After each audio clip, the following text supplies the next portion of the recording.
उठे ले धधाइल मौगी खाना बनल मिली, उठे ले धधाइल मौगी खाना बनल मिली, आ डरकी मारे मर्दा कहे केरा ले। कितना सजा देता नहीं। सुबेरे सुबेरे उठे ले तो देखो उठती है तो क्या करती है वो। सुबेरे सुबेरे उठे ले तो मर्दा के ही जगावे ले, सुबेरे सुबेरे उठे ले तो मर्दा के ही जगावे ले, आ काई काई कुकरन जैसे दुआरा से ही भगावे ले। कहाँ जाई लॉकडाउन ऐसे घर में पड़ रहा था ना बेचारू, का करे। और ही क्या करती है मेहरुआ, सांस घींचे ले भैंसा जैसे, मतलब पूरा खराटा लेती है। मर्द बटले में खाना बना कर देता ना, सांस घींचे ले भैंसा जैसे मर्दा सुन के भागेला। कहाँ जाई लॉकडाउन में, घर में वो ने कोना कोना में लुगाना बेचारू। सांस घींचे ले भैंसा जैसे मर्दा सुन के भागेला, आ करम फुटल बा हमरो भाई रो रो के बतावेला। कहता कि क्या करी भाई लॉकडाउन में कहाँ जाई। रोज रोज की कमाई में कहियो अंतर पड़ल। कहती कि कहियो तू अपसेंट कह गए तो हमसे बुरा केहू ना हुई। कहतिया रोज रोज की कमाई में कहियो अंतर पड़ल, आ जूता चप्पल मरलस इतना जाके बोतल चढ़ल। कितना जाने के बोतल चढ़ल लॉकडाउन में भैया। माई माई चिल्लाए मर्दा, मार खाती है जूता चप्पल से। तो कहता माई माई चिल्लाए मर्दा कहाँ जाए कमाई, माई माई चिल्लाए मर्दा कहाँ जाके कमाई, आ हाथ जुड़ के गिरल बाटे बक्सा हम। कबो कबो खूबे मर्दा अंगूरी दांते खूबे काटेला, कबो कबो खूबे मर्दा अंगूरी दांते खूबे काटेला, आ मेहरारू के बर समझ के तलवा नियर चाटेला।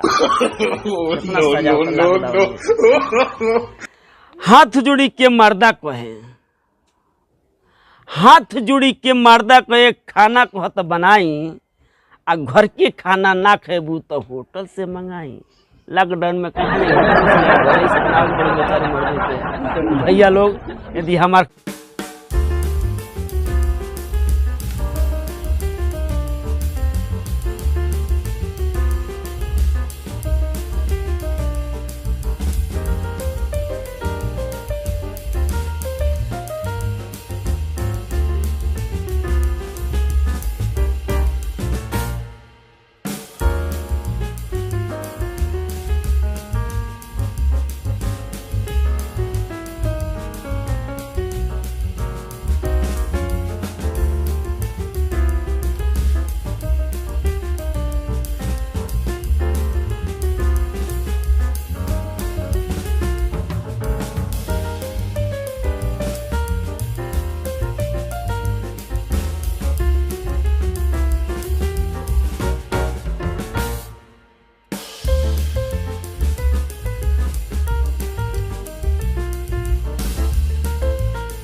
मुर्गी चोरा ले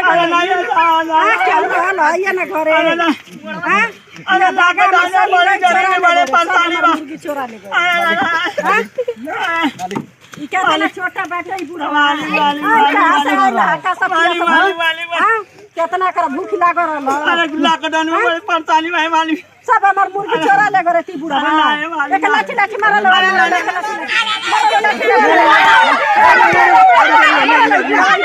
ज्यादा तब छोड़ मारल के करा त छूटो अरे हट हट ना को बाबा मुझे थारा में नहीं मारल चोरी कर नहीं नहीं ऐसा नहीं होना इधर मालिक काल बड़े उठा बड़ी करा मत करिए चोरी